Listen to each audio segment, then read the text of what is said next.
Assalamualaikum warahmatullahi wabarakatuh. Bersama saya Agus Rahmat dalam vlog Agus Mbojo.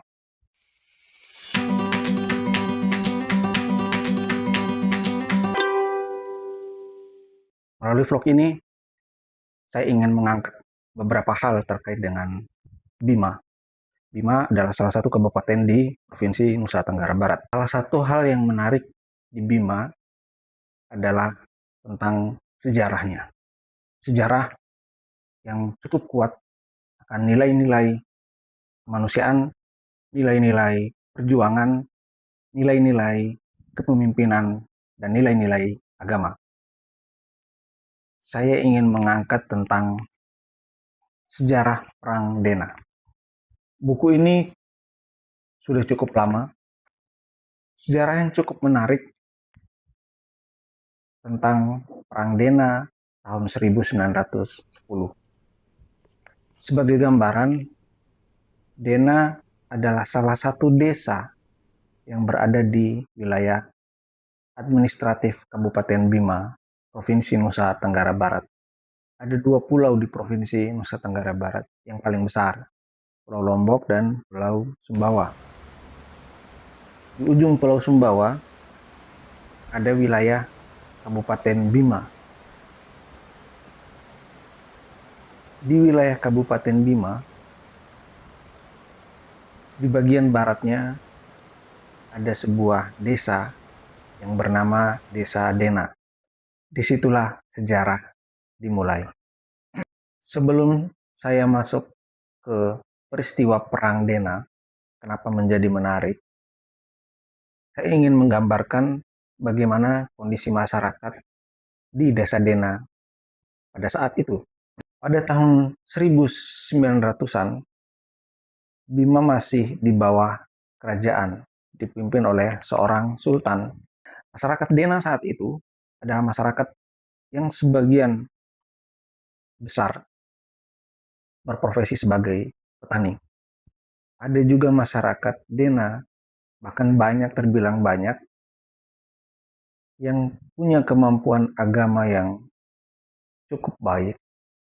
Mereka kemudian disebut sebagai tuan guru. 100% masyarakat di Dena adalah memeluk agama Islam. Alim ulama yang berasal dari Dena ini dulu juga melakukan dakwah berbagai desa lainnya di wilayah Bima. Beberapa nama tuan guru yang berasal dari Dena yang bisa disebutkan dan tercatat dalam buku ini. Semoga nanti yang menonton ada orang Dena, ada orang Bima, sehingga bisa mengecek keturunan dari para tuan guru sampai saat ini. Seperti Tuan Guru Haji Usman alias Abu Jenggo, Tuan Guru Haji Abdul Aziz, Tuan Guru Haji Abdul Rahim alias Abu Toi, Tuan Guru Haji Hasan, Tuan Guru Haji Abu Bakar, Tuan Guru Haji Husen, Tuan Guru Haji Mustafa, Tuan Guru Haji Mustafa, Tuan Guru Haji Mahamu, Abu Lano, dan lain-lain.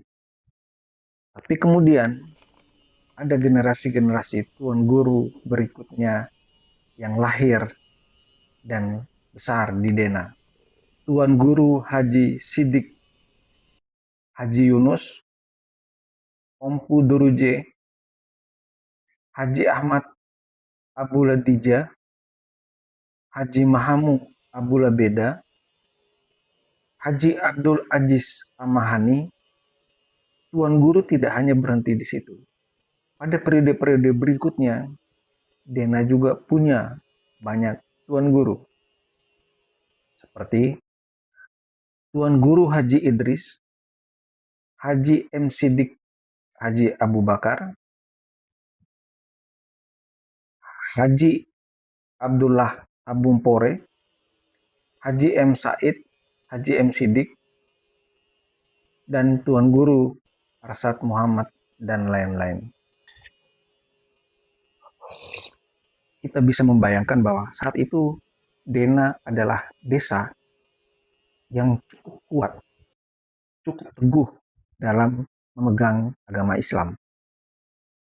Bahkan dikisahkan dalam buku ini, pada saat itu Dena termasuk desa yang cukup aktif mengirim beberapa tuan gurunya untuk berdakwah di desa-desa lainnya. Beberapa desa saat itu seperti Desa Ngali dan beberapa desa yang berada di wilayah lainnya. Bahkan termasuk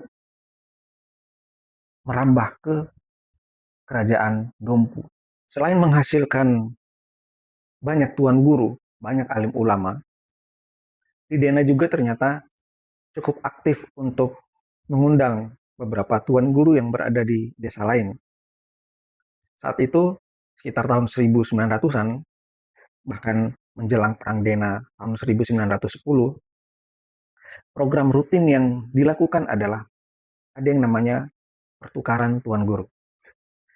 Tuan guru Dena berdakwah keluar Dena, tuan guru dari desa-desa lain, seperti Desa Ngali dan beberapa desa lain, datang ke Dena untuk berdakwah. Artinya, ilmu yang diperoleh oleh tuan guru yang berasal dari luar Dena juga akan diperoleh oleh masyarakat yang berada di Dena. Sehingga ketauhidan terhadap agama sangat-sangat kuat ketika itu.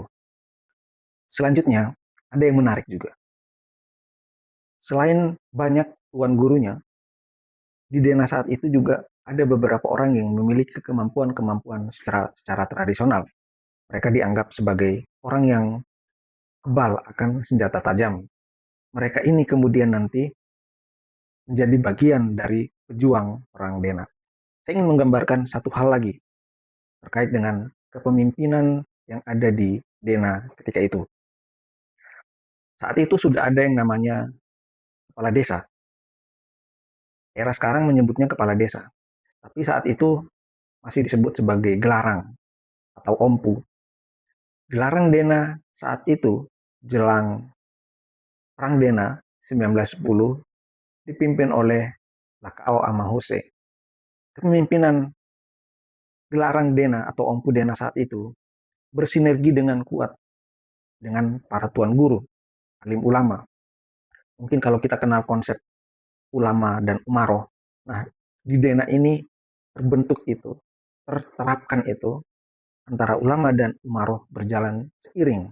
Salah satu momentum antara ulama dan umaroh, antara gelarang Dena dengan para tuan guru, itu bisa kita lihat ketika jelang Perang Dena terjadi. Gelarang Dena adalah salah satu gelarang yang menolak tunduk kepada Belanda. Sampai kemudian Sultan Bima, disebutkan di sini waktu itu era Sultan Ibrahim, tahun 1908, mencoba melunakkan hati dari ulama dan umaroh di Dena dengan cara menggunakan strategi diplomasi. 3 kali utusan yang dikirim oleh Sultan ke Dena. Tapi Dena bersikukuh, ulama dan umarohnya bersikukuh, gelarang Dena bersikukuh, para tuan guru bersikukuh untuk tidak menerima aturan atau tidak menerima permintaan dari penjajah tersebut. Sampai pada putusan ketiga, gelarang dan tuan guru tetap bersikukuh untuk tidak menerima aturan dari Belanda tersebut. Konsekuensinya sudah pasti adalah Belanda akan datang untuk membumi hanguskan Dena sesuai dengan janji mereka. Dalam proses diplomasi yang dilakukan oleh Sultan, ketika putusan pertama Sri Sultan datang menghadap ke gelarang Empu Dena Lakao Amahuse saat itu, permintaan tidak bisa diterima. Menariknya, kenapa gelarang tidak bisa menerima itu? Karena ternyata para tuan guru sedang tidak berada di Dena. Sehingga gelarang tidak bisa mengambil keputusan. Harus ada para tuan guru tersebut. Kemana para tuan guru sedang menyebar ke beberapa desa yang berada di wilayah Bima ketika itu. Beberapa waktu kemudian datang utusan kedua. Sama, Gelarang Dena pun tidak bisa menerima utusan Sri Sultan tersebut. Para tuan guru sedang berada di banyak desa. Karena saat itu jelang Ramadan, program rutin jelang Ramadan sampai kemudian Ramadan adalah para tuan guru berdakwah ke beberapa desa dan juga tuan guru dari desa lain datang ke Dena untuk berdakwah. Pertukarannya seperti itu. Karena memang nilai-nilai Islami yang ada di Dena saat itu sangat-sangat kuat. Prinsip Islam sangat kuat. Walaupun tentu saja Gelarang atau Empu Dena, para tuan guru Dena saat itu sangat-sangat menghargai, sangat-sangat menghormati Sri Sultan Bima. Ada kalimat yang cukup menarik yang membuktikan bahwa masyarakat pemimpin di Dena tetap menghormati kepemimpinan Sri Sultan walau kemudian menolak kebijakan Sri Sultan tersebut. Dalam catatan buku Sekilas Perang Dena ini, upaya diplomasi ketiga itu terjadi pada bulan Maret tahun 1910. Karena sudah 3 kali utusan Sri Sultan datang dan ditolak, sehingga alim ulama di Dena mengeluarkan pernyataan yang bunyinya sebagai berikut. Wahai Rato Parenta, utusan Paduka Sri Sultan Bima, ampun beribu ampun, hamba atas nama sekalian teman dan masyarakat seisi kampung, kami hantarkan ke hadapan Paduka Duli Raja Sri Sultan Ibrahim yang merajai sejagat raya di antero Pajumbojo. Sujud hamba mulai dari telapak kaki sampai ke ujung rambut. Titah bagi Baginda Sri Sultan semuanya kami junjung tinggi. Beratnya kami pikul bersama dan ringannya jangan dikata. Titah Baginda Sri Sultan kali ini oleh hamba dan sekalian penduduk Dena yang tiada berdaya ini dirasa sangat berat. Orang Belanda menginjakkan kakinya di Dena berarti telah menodai agama Islam yang telah dianut oleh segenap penduduk desa Dena pada khususnya dan masyarakat Dombojo pada umumnya. Orang Belanda adalah orang kafir. Karena itu, kami mohon agar Belanda jangan diizinkan untuk menginjakkan kakinya di desa hamba. Kalau Belanda diizinkan masuk, berarti Belanda telah menginjak dan menodai masyarakat Tanah Bojo yang tercinta ini. Masyarakat Dena ingin menyucikan agama Islam yang dianut oleh seantero manusia yang berada di desa Dena. Apalah artinya jika Belanda menginjakkan kakinya di desa hamba? Karena itu, perkenankanlah permohonan hamba ini dari Sri Sultan dapat dipikirkan lebih matang lagi. Kalaupun Belanda terpaksa masuk di negeri hamba, maka dengan segala kemampuan yang ada pada diri hamba dan segenap penduduk akan mencoba mempertaruhkan nyawa. Masyarakat Dena akan melawan dengan semboyan perang sabil. Nah, meskipun masyarakat Dena menolak, sebenarnya di poin kedua ada usulan yang juga dibacakan oleh Abu Jenggo. Usulan tersebut adalah tidak perlu Belanda yang datang atau masuk ke Dena. Cukup peraturan tersebut dilakukan oleh Kesultanan atau Kerajaan Sultan Bima terutama, sehingga masyarakat Dena bisa menerima itu. Pasca penolakan itu harus diakui, alim ulama, Gelarang Empu Dena, dan tokoh masyarakat lainnya gelisah. Karena setelah penolakan tersebut, sudah pasti Belanda akan menyerang Dena. Mereka tahu bagaimana kekuatan militer Belanda. Secara di atas kertas, tentu tidak sepadan. Tapi apa mau dikata, itulah prinsip yang dipegang teguh oleh ulama dan umaroh oleh masyarakat Dena terkait dengan situasi yang ada. Sampai kemudian pada suatu hari, datang utusan dari pemuka agama Desa Ngali, dari Empu Kapa'a, datang ke Dena untuk memberitahu bahwa Dena akan diserang oleh Belanda. Empu Dena dan alim ulama, para tuan guru, kemudian berkumpul, bermusyawarah di Masjid Dena. Semua elemen masyarakat datang dan berkumpul di situ untuk membahas, mempersiapkan bagaimana nanti mereka menghadapi tentara Belanda. Ada beberapa poin dari pertemuan yang digelar di Masjid Dena tersebut. Yang pertama adalah memastikan masyarakat Dena akan berperang melawan tentara Belanda. Perang itu kemudian mereka sebut sebagai Perang Sabil. Poin selanjutnya yang dihasilkan bahwa masyarakat Dena akan melawan dengan menggunakan beberapa senjata tajam seperti golok, keris. Untuk menghadapi Belanda, hasil musyawarah atau Mboloweki tersebut juga membuat siasat perang. Maka harus ada pimpinan perang sampai kemudian pada level anak buahnya. Hasil musyawarah menyepakati bahwa panglima perang yang ditunjuk adalah Haji Usman atau Abu Jenggo. Abu Jenggo dibantu oleh beberapa lainnya, seperti Haji Abdul Aziz, Haji Abdul Rahim, lalu ada Mahamu Amabeda, kemudian Ama Anco, lalu Haji Hasan, Haji Abu Bakar, dan juga Haji Hussein. Musyawarah menyepakati harus ada markas. Maka ditetapkanlah bahwa Masjid Dena adalah markas Perang Sabil atau Perang Dena. Setiap pasukan dibekali dengan ajimat. Ajimat di sini terbuat dari kulit sapi atau kerbau yang kemudian di situ dituliskan Allahu Akbar, Ya Jabar, Ya Kahar, dan juga lafaz La ilaha illallah Muhammadar Rasulullah. Pasukan Dena juga tidak hanya memegang perisai atau peralatan perang, tapi ketika mereka maju bertempur nantinya diharuskan untuk melafazkan Allahu Akbar. Hasil musyawarah juga memutuskan untuk membuat perisai keliling atau benteng keliling. Benteng keliling tersebut disiapkan di wilayah timur kampung, yakni mulai dari Soringonco sampai kemudian Wadu Karyahoe. Soringonco adalah nama sungai, Sori itu adalah sungai, dan Wadu adalah batu. Artinya mulai dari sungai Ngonco sampai kemudian di dekat batu Karyahoe. Bagaimana dengan nasib penduduk Dena? Untuk menghadapi peperangan ini, maka diputuskan bahwa masyarakat Dena akan diungsikan. Artinya kampung akan dalam keadaan kosong. Untuk menghindari agar Belanda tidak masuk ke kampung, ke Dena, maka musyawarah tersebut sebenarnya memutuskan bahwa perlawanan yang dilakukan oleh pasukan Dena dikondisikan berada di luar kampung. Artinya di wilayah terdepan, kalau bisa sudah melakukan perlawanan di sana. Tidak terjadi pertempuran di dalam kampung.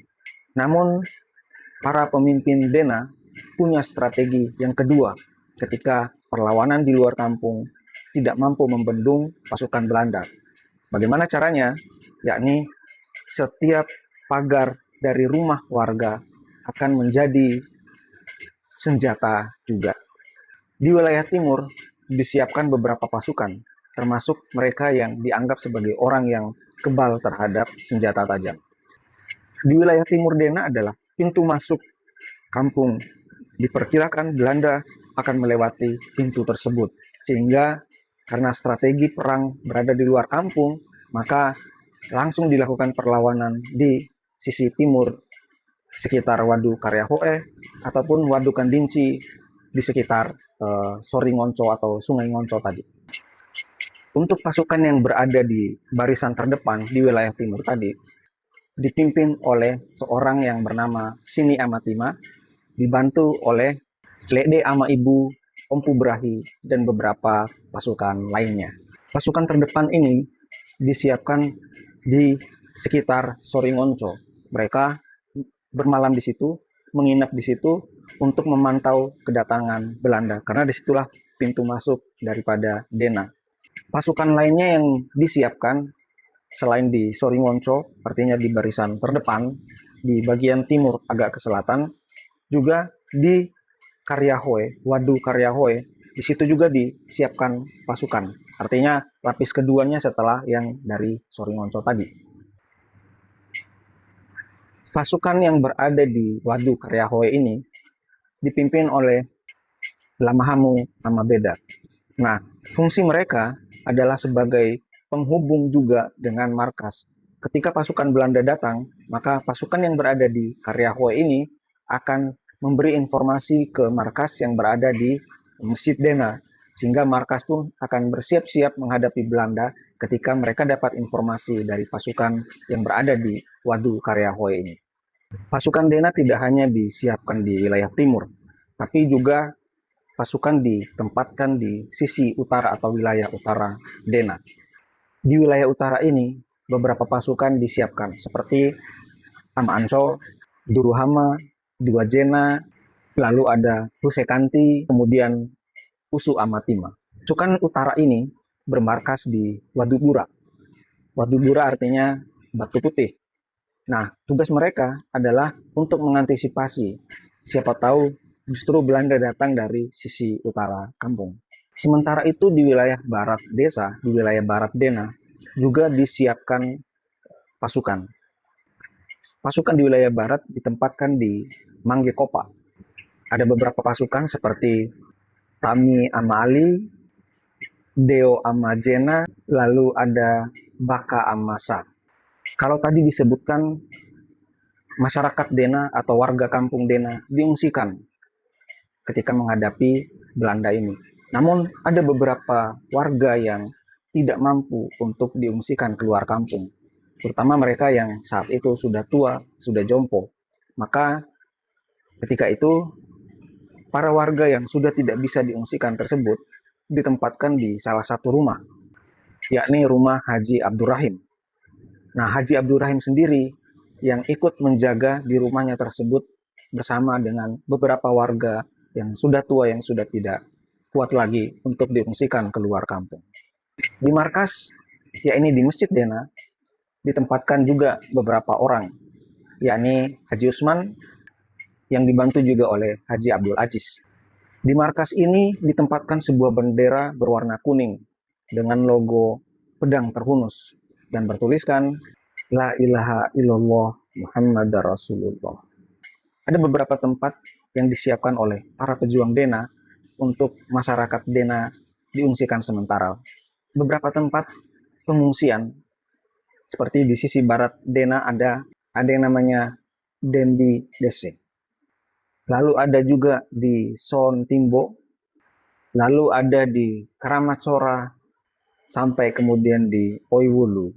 Dengan dilakukan pengungsian ini, harapannya adalah ketika Belanda masuk kampung, maka yang dihadapi adalah para pejuang Dena. Nah, pasukan sudah siap. Di sisi timur, ada pasukan yang menanti Belanda di dekat Soringonco. Kemudian ada juga pasukan yang berada di Wadu Karyahoe. Lalu kemudian di sisi utara, ada juga pasukan yang disiapkan. Kemudian di perkampungan sendiri sudah kosong, selain yang tadi yang berada di rumah Haji Abdurrahim, kemudian juga ada pasukan yang berada di markas. Bagaimana selanjutnya perang Dena itu terjadi? Belanda datang dari mana?